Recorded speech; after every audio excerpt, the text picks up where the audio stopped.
Hello अस्सलाम वालेकुम viewers. आज इस वीडियो में हम बात करेंगे केपी पुलिस की जो अभी भर्तियाँ आई है इसके बारे में। तो सबसे पहले आप लोगों ने जाना है ईटा की वेबसाइट पे। तो ईटा की वेबसाइट को ओपन कर लेता हूँ मैं अभी। ये इसका ऑफिशियल वेबसाइट है। अब यहाँ पे नीचे आके यहाँ पे आप लोगों को नज़र आ जाएगा, ये देख लें यहाँ पे police constable BPS 7 jobs in KP police department. तो इसको आप लोग क्लिक करेंगे। इसको क्लिक करने के बाद इस तरह का वो जो इस एडवर्टाइजमेंट है वो आप लोगों को नज़र आ जाएगा। तो इसका जो है लास्ट डेट 3 मार्च है और 18 फरवरी पे ये एडवर्टाइजमेंट जो है वो आया है अखबार में। तो आप जो है किस तरह इसकी शराइत क्या है और इसकी ये आप अप्लाई कैसे करेंगे, तो इसके बारे में इस वीडियो में हम बात करेंगे। सबसे पहली बात तो ये है कि किसी भी पोस्ट के लिए जब आप अप्लाई करेंगे तो सबसे पहले आपने ईटा की वेबसाइट पे अपनी प्रोफाइल बनानी होगी। और वो प्रोफाइल भी इस तरह के वहाँ पे आप लोगों से CNIC का पूछेंगे नंबर का। तो वो ऐसा CNIC नंबर हो जो कि नादरा से वेरीफाई हो ऑलरेडी। तो ऑनलाइन दरख्वास्तें जो है वो www.ita.edu.pk इस पे मौजूद है। इस पे आप जो है आपको एप्लीकेशन मिल जाएगी, वहाँ पे आप अप्लाई कर सकते हैं। तो इसके शराइत जो है वो तालीम की जो है वो मैट्रिक और मिडल बराए ज़म अज़ला व ज़िला स्वात के अक़लियती उम्मीदवारान। और जो है मिडल की शर्त जो है वो सिर्फ़ अक़लियतों के लिए, और वो भी ज़िला स्वात की जो अक़लियत है उसके लिए ये शर्त रखी गई है कि वो मिडल में भी हो तो वो जो है अप्लाई कर सकते हैं। इस तरह ख़वातीन का भी सेम यही क्राइटेरिया है। और उम्र की जो है सेटल एरिया की जो है वो 18 से लेके 25 साल तक। और बाकी जो अक़लियत और जो अभी अभी सेटल एरिया के साथ उस वो ज़म अज़ला है, मतलब जो उसके साथ अभी जुड़ गए हैं, तो उसके लिए जो है वो 18 से लेके 30 साल तक वहाँ पे भी उन लोगों के साथ जो है वो रियायत है। तो कद जो है इसकी 5 फुट और 7 इंच है। और फीमेल के लिए जो है वो 5 फुट और 1 इंच। और छाती की मेल हदरात जो है उसके लिए 33 मल्टीप्लाई बाय 34 और हाफ इंच इतनी छाती की ज़रूरत है मेल हज़रात के लिए। तो और जिस्मानी इम्तिहान में जो है सबसे पहले आप लोगों ने दौड़ लगाना होगा 7 मिनट में जो है 1 मील। तो बाकी जो अक़लियत और वो दूसरे इलाके के जो हज़रात हैं और फीमेल, इसके लिए 9 मिनट में 1 किलोमीटर, मतलब उसके लिए भी यहाँ पे भी उसके लिए रियायत की गई है। और तहरीरी एग्ज़ाम में जो है इसके अलावा तहरीरी एग्ज़ाम में जो है matric level English, Urdu, general knowledge और मुताला पाकिस्तान और इस्लामियात और अक़लियतों के लिए यहाँ उन लोगों ने एथिक्स को ऑप्शन दिया गया है उसे कि वो इस्लामियात के बजाय एथिक्स भी एज ए सब्जेक्ट ले सकते हैं। और कोटा जो है 75% जनरल है और 10% ख़वातीन के लिए मुख्तस की गई है। और 10% जो है वो पुलिस मुलाजिमीन के बच्चे के लिए और 5% जो है वो अक़लियतों के लिए उन लोगों ने ये कोटा रखा गया है। और डोमिसाइल जो है यहाँ पे जो इलाके मेंशन है खैबर पख्तूनख्वा के मंदरजा झेल। तो इन लोगों के इन इलाकों के लोग जो है जो इन इलाकों का उनके पास डोमिसाइल हो तो वो अप्लाई कर सकते हैं।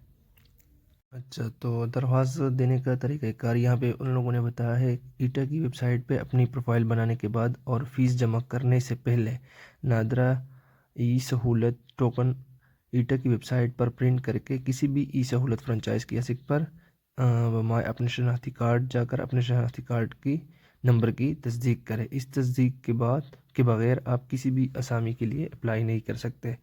तो अगर आप ये आपका जो CNIC नंबर है वो नादरा के साथ वो वेरीफाइड ना हो तो आप पोस्ट के लिए अप्लाई नहीं कर सकते। तो ये आप किसी भी नादरा क्यासिक की शॉप पे चले जाए वहाँ पे, और वहाँ से आई थिंक 120 रुपये लगते हैं, तो वहाँ से वो आप वेरीफाई कर ले ईज़िली। तो इसके बाद फिर आप वो पोस्ट के लिए अप्लाई कर सकते हैं।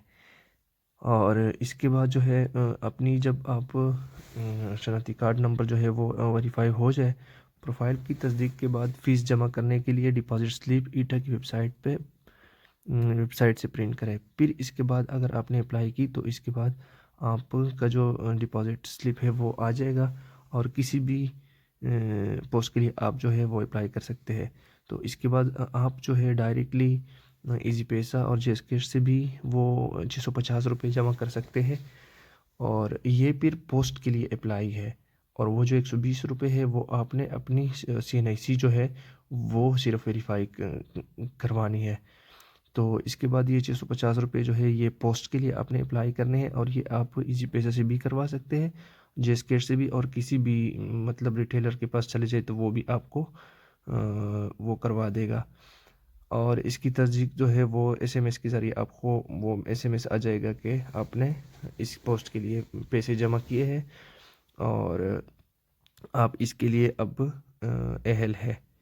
तो इसके बाद जो है यहाँ पे कुछ इंस्ट्रक्शन दी गई है कि ओरिजिनल डिपॉजिट स्लिप जो है वो एज ए प्रूफ अपने पास रखे और कॉल भी जो है आपको इस नंबर से जब आ जाए 091 7400 74 0 तो ये ऑफिशियल उसका नंबर है। इसके बगैर अगर किसी नंबर से आपको कॉल आएगी तो वो आपको उसको आप रिस्पांस ना। दूसरी बात यह है कि वो आपको रोल नंबर स्लिप जो है वो बज़रिया डाक नहीं भेजेंगे, तो वो आपने ईटा की वेबसाइट से ख़ुद डाउनलोड करना होगा। दूसरी बात यह है कि अगर आपका मोबाइल नंबर जो है वो किसी दूसरे नेटवर्क पे चेंज हुआ हो तो उस पर भी ये SMS जो है वो नहीं जाते। और अगर तुम्हारा मोबाइल जो है वो 3 घंटे तक ऑफ रहा और ईटा वालों ने आपको मैसेज किया तो वो मैसेज आपको रिसीव नहीं होगा, तो इसकी ज़िम्मेदार भी वो नहीं होंगे। जो कैंडिडेट पहले स्टेप को पास कर लेंगे तो इसके बाद फिर वो साइकोलॉजिकल टेस्ट भी होगा और इसके डॉक्यूमेंट की वेरिफिकेशन भी होगी, बायोमेट्रिक वेरिफिकेशन भी वहाँ पे उसकी सेंटर में होगी। इसके बाद फिर मेरिट लिस्ट लगेगा। एडमिशन के टाइम अगर किसी की इंफॉर्मेशन गलत साबित हुई तो उसका जो है एडमिशन वो कैंसिल करते हैं। तो यहाँ पे मैं अकाउंट को जो है क्रिएट कर लेता हूँ सबसे पहले। तो यहाँ पे मैंने अपना नाम लिखना है और इसके बाद यहाँ पे डेट ऑफ बर्थ, यहाँ पे पहले मंथ फिर डे और फिर ईयर। तो मैं यहाँ पे अपना डेट ऑफ बर्थ लिख लेता हूँ। यहाँ पे अपने CNIC नंबर देना होगा। इसके बाद कंफर्म करना है।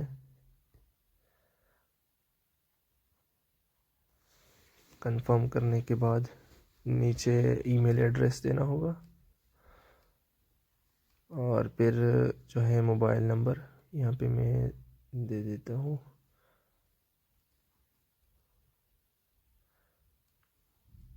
ईमेल, अपना ईमेल एड्रेस,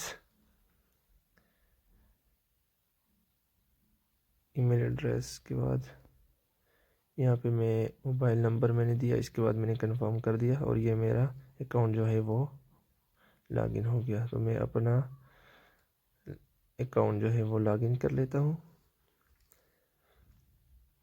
ये देखो मेरा जो है अकाउंट लॉगिन हो गया। तो लॉगिन करने के बाद पे उन लोगों ने कुछ इंस्ट्रक्शन दी है कि इंटरेस्टेड कैंडिडेट में first apply for their desire post. और इसके बाद जो है आप किसी भी UBL ब्रांच में आप पैसे जमा कर सकते हैं और इजी पैसे से भी आप कर सकते हैं, जेसकेट से भी कर सकते हैं, UBL उमनी इससे भी कर सकते हैं। और इसके जो है चार्जेस भी बताए गए हैं यहाँ पे। तो बाकी वही सेम इंस्ट्रक्शन है कि आप लोगों ने जो है ओरिजिनल डिपॉजिट स्लिप जो है वो अपने पास ही रखनी है एज ए प्रूफ, और ये जो है किसी और के साथ शेयर नहीं कर लेना है। और आपने डायरेक्टली ईटा को जो है फिज़िकल फॉर्म में डॉक्यूमेंट भी नहीं सेंड करने, बस यहीं पे जो है अपने प्रोफाइल बनानी है और वहीं पे आपने डॉक्यूमेंट अपलोड कर ले PDF फॉर्म में। इसके बाद जो है ये डैशबोर्ड, इसमें मैं अपना जो है प्रोफाइल बनाऊंगा अभी। ये अपडेट प्रोफाइल पे मैं क्लिक कर लेता हूँ अभी। अपडेट प्रोफाइल में मैंने यहाँ पे नाम दिया है और इसके बाद CNIC, और यहाँ पे ईमेल भी दिया है। फादर नेम वो मांग रहा है, फादर नेम मैंने नहीं लिखा था वहाँ पे फर्स्ट टाइम, तो ये यहाँ पे फादर नेम लिखना होगा। और ये सेलेक्ट जेंडर, इसके बाद रिलीजन, मुस्लिम नॉन मुस्लिम, और पोस्टल एड्रेस, गांव का नाम लिखना है। और यहाँ पे परमानेंट एड्रेस सेम लिखना है। और नीचे जो है वो मोबाइल नंबर मांग रहे हैं। और एक और भी ऑप्शन है अल्टरनेट नंबर, तो यहाँ पे 2 नंबर आप डिफरेंट डायल कर ले, लिख ले, क्योंकि अगर एक नंबर बंद हुआ तो दूसरे पे अगर वो ट्राई कर ले तो कम से कम वो ऑन रहे फिर। और आप कोई भी मैसेज जब आपको ईटा की साइड से आ जाए तो वो आप मिस ना कर दे। तो यहाँ पे जो है डेट ऑफ बर्थ ऑलरेडी मैंने लिखी थी। और यहाँ बन्नू और जोन भी लिखना है कि कौन से जोन के साथ है आप। एज रिलैक्सेशन का अगर है तुम्हारे पास, तो मेरे पास नहीं है। हाफिज़ कुरान अगर आप है तो वो कर दे। और नीचे जो है करंट ऑक्यूपेशन का पूछ रहे हैं, तो मैं जो है प्राइवेट जॉब नहीं, जॉबलेस पे क्लिक कर लेता हूँ।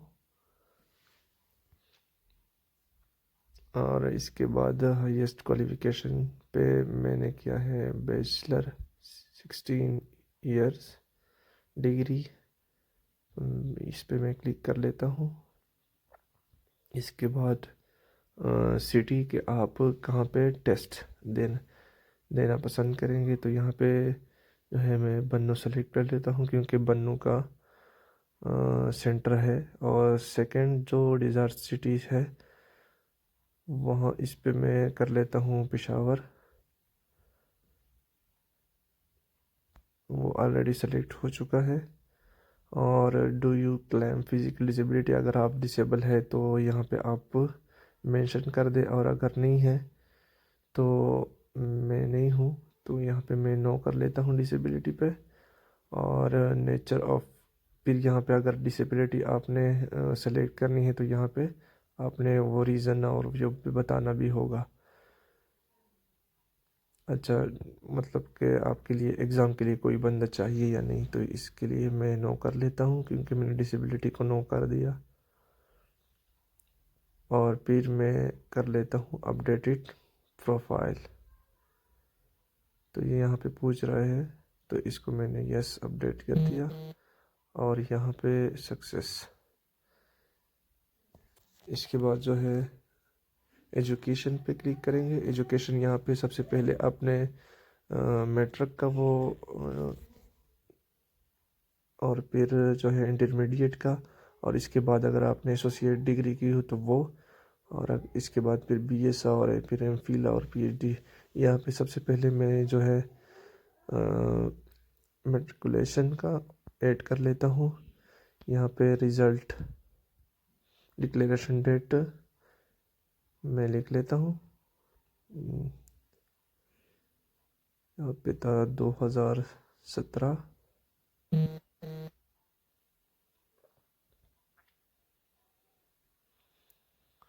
2017। और ये जुलाई में हमारा रिज़ल्ट जो था वो डिक्लेयर हुआ था मैट्रिक का। इसको मैं क्लिक कर लेता हूँ। जून में हुआ था, सॉरी। तो डेट जो है वो 24/6/2017 पे हमारा जो रिज़ल्ट था मैट्रिक का वो डिक्लेयर हुआ था। तो ये इसको इसके बाद फिर सेव एजुकेशन पे, अच्छा नीचे नीचे आना है, मुझे लगा कि यही है।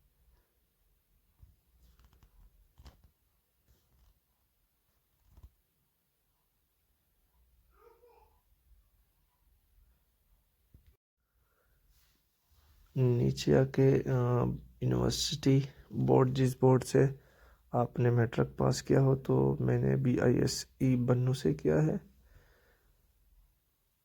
और नीचे जो है obtain मार्क्स GPA, अगर आपका GPA है तो GPA लिख लें। अगर आपने मार्क्स में बताना है तो मार्क्स, तो वो मार्क्स आप यहाँ पे मेंशन कर दें। और इसके बाद जो है टोटल मार्क्स, इसके बाद नीचे जो है ग्रेड, तो यहाँ पे मेरा ग्रेड है A1।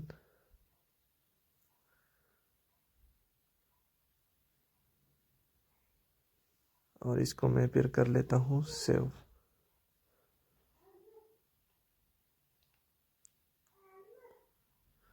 अच्छा, ये डिग्री सर्टिफिकेट टाइटल में भी ओनली कंटेन अल्फ़ा कैरेक्टर, इसको मैंने यहाँ पे सेव कर लिया। अच्छा, इसके बाद जो है मैंने कर लेना है FSC का, FSC HSSC इंटरमीडिएट। तो यहाँ पे डिग्री टाइटल जो है मैंने लिख लेना है FSC। और नीचे जो है result declaration date, same process को मैं करूँगा। वही जिस तरह मैंने मैट्रिक का ऐड कर दिया, इस तरह से मैं FSC का भी ऐड कर दूँगा। यहाँ पे मैं कर दूँगा 2019। और इसके बाद जो है रिज़ल्ट डेट कौन से मंथ में हुआ था, जुलाई,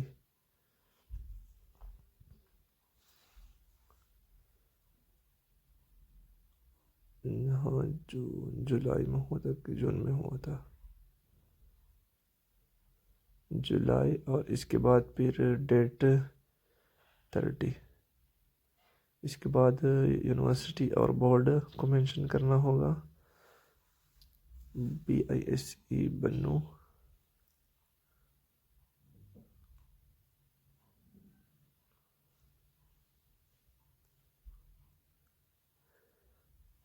फिर वही सेम obtain मार्क्स, नीचे जो है वो टोटल मार्क्स। और इसके बाद ग्रेड, इसमें ग्रेड आया था A। और फिर सेव एजुकेशन,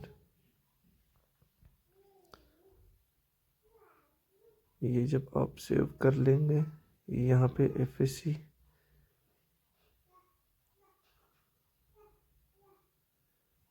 यहाँ पे वो कह रहे हैं कि अल्फ़ा कैरेक्टर,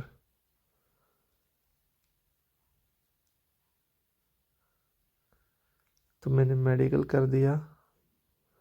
साइंस भी लिख सकते हो, प्री मेडिकल था मेरा, तो ये हो गया सेव। इसके बाद फिर मैंने करनी है, अगर आपने एसोसिएट डिग्री अपलोड कर लेनी है तो ये वो भी कर सकते हो। अगर डिप्लोमे किए हो आपने तो वो भी यहाँ पे आप कर सकते हो। तो मैंने BS 16 degree, BS political science. और इसके बाद रिज़ल्ट डिक्लेरेशन डेट जो है वो अपने यहाँ पे मेंशन करनी है।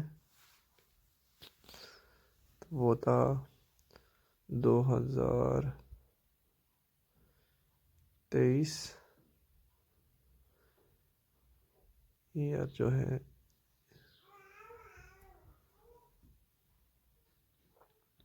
2023।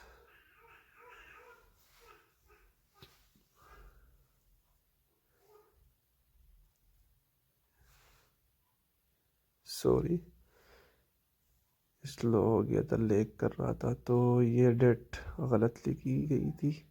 अच्छा, ये दोबारा से मैंने ठीक कर दी, 10/4/2023। और इसके बाद यूनिवर्सिटी ऑफ पेशावर। और नीचे जो है वो फिर obtain मार्क्स में GPA मैंने लिखनी है 3.3। और इसके बाद टोटल GPA जो है वो 40 है। और ग्रेड जो है वो B है। इसके बाद ये भी मैं सेव करूँगा। तो सेव रजिस्ट्रेशन, सेव एजुकेशन करने के बाद फिर यहाँ इसको मैं करूँगा कैंसिल, क्योंकि यहाँ पे जितनी मैं एजुकेशन ऐड कर दी वो यहाँ पे आ गई है, वो आप तो देख सकते हैं। पहले मैंने मैट्रिक का किया है, उसके बाद FSC का, और फिर बैचलर। इसके बाद एक्सपीरियंस जो है आपकी अगर कोई एक्सपीरियंस है तो यहाँ पे एक्सपीरियंस भी ऐड कर सकते हैं। और अगर एक्सपीरियंस नहीं है तो बस इसको ऐसे ही रहने दे। फिर अपने यहाँ पे जो है अपनी प्रोफाइल पिक्चर अपलोड करनी है, जिसकी जो है साइज़ 1 MB तक हो। तो मैं अपना जो है प्रोफाइल पिक्चर यहाँ से ऐड कर लेता हूँ। ये रही मेरी प्रोफाइल पिक्चर। तो इसको आपने यहाँ पे अपलोड कर लेनी है।